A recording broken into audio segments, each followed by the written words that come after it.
Možno si myslíte, že digitálne dokumenty, ktoré odkladáte, sú v bezpečí navždy. No, čo ak by som povedal, že každý jeden elektronický podpis a každá pečať má v sebe skrytý dátum expirácie a že tento dátum môže jedného dňa spôsobiť, že vaše oficiálne záznamy budú z právneho hľadiska úplne bezcenné?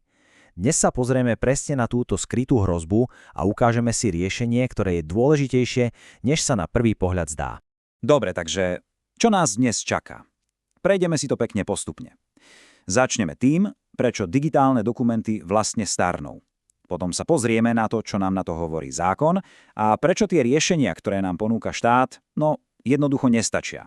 A nakoniec si ukážeme riešenie, ktoré naozaj funguje a prečo by sme mali konať v podstate hneď. Tak poďme rovno k jadru problému.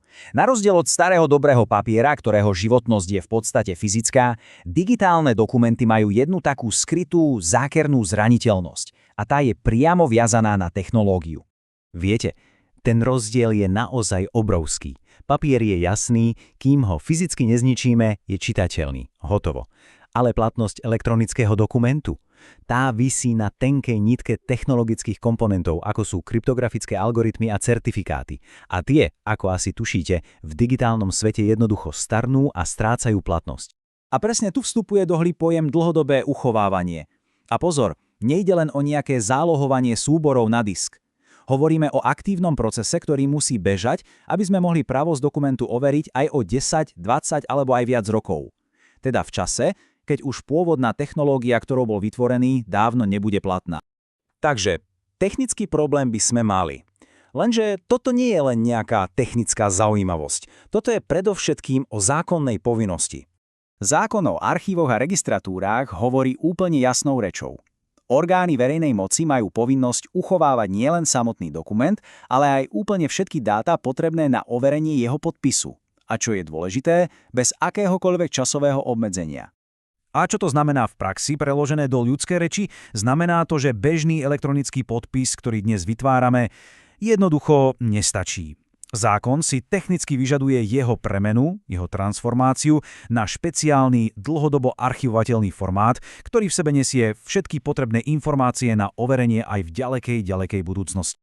A toto nie je len nejaká teória. Samotné ministerstvo informatizácie varuje, že ak sa táto povinnosť zanedbá, úradné dokumenty sa stávajú extrémne zraniteľnými. Predstavte si spor alebo kontrolu o pár rokov. Zrazu môže byť ich pravosť spochybnená.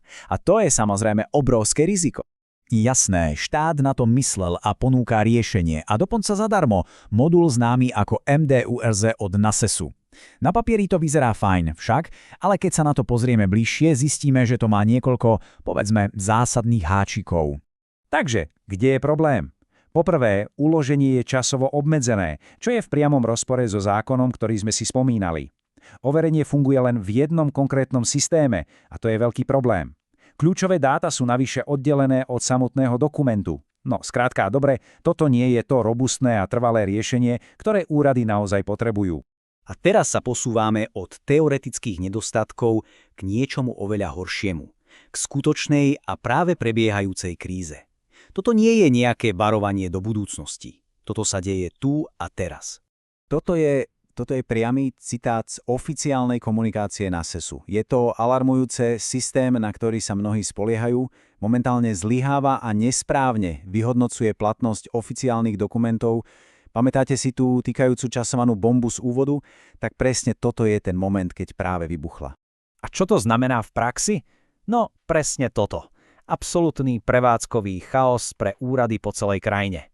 Zrazu nikto nevie s istotou povedať, ktoré dokumenty sú vlastne platné a ktoré nie. Tento komentár to trafil klínec po hlavičke. Spoliehať sa výlučne na bezplatné štátne nástroje je obrovské riziko. Táto kríza nám všetkým ukázala, že je absolútne nevyhnutné mať profesionálne a hlavne spoľahlivé riešenie. Dobre, krízu máme na stole, poďme sa teda konečne pozrieť na riešenie, ktoré bolo navrhnuté presne na to, aby tieto kritické problémy odstránilo. A tým riešením je zásuvný modul MDU 602. A viete, čo je na NSDU 602 úplne kľúčové? To, že nemusíte meniť celý systém, ktorý už používate. Je to inteligentný doplnok, zásuvný modul, ktorý jednoducho rozšíri funkčnosť vašej súčasnej registratúry. A v čom je jeho sila? Robí presne to, čo vyžaduje zákon. Konvertuje podpisy na ten správny archívny formát LTA. Všetky overovacie dáta pridáva priamo do súboru, takže dokument je sebestačný a univerzálne overiteľný kdekoľvek. A čo je absolútne kľúčové z hľadiska bezpečnosti, obsah vašich dokumentov nikdy neopustí vaše zabezpečené úložisko. A ako to vyzerá v praxi? Je to vlastne veľmi jednoduché. Systém pošle dokument na tzv. Ošetrenie do modulu a ten ho vráti späť. Vylepšený, zabezpečený a pripravený na budúcnosť. A celé to beží automaticky na pozadí bez akýchkoľvek starostí. A toto je ten najdôležitejší dôkaz zo všetkých. MDU 602 nie je len nejaký softvér. Je to oficiálne uznaná kvalifikovaná dôveryhodná služba, ktorá je registrovaná Európskou komisiou. To je absolútne najvyšší možný štandard dôvery a právnej istoty, aký v Európskej únii existuje. Takže, keď si to zhrnieme, máme tu jasnú zákonnú povinnosť, máme tu zlyhávajúce štátne riešenie a máme tu overenú, kvalifikovanú a funkčnú alternatívu. Myslím, že je najvyšší čas konať.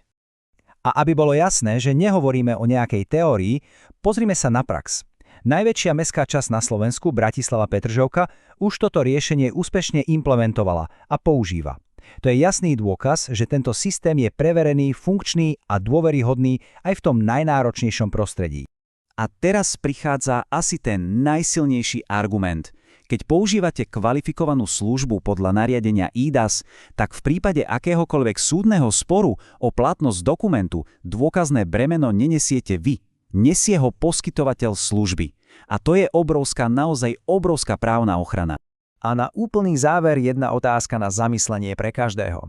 Keď sa pozriete na svoj digitálny archív, ste si na 100% istí, že od 10 rokov budete schopní pred súdom bez akýchkoľvek pochybností preukázať platnosť a pravosť každého jedného rozhodnutia?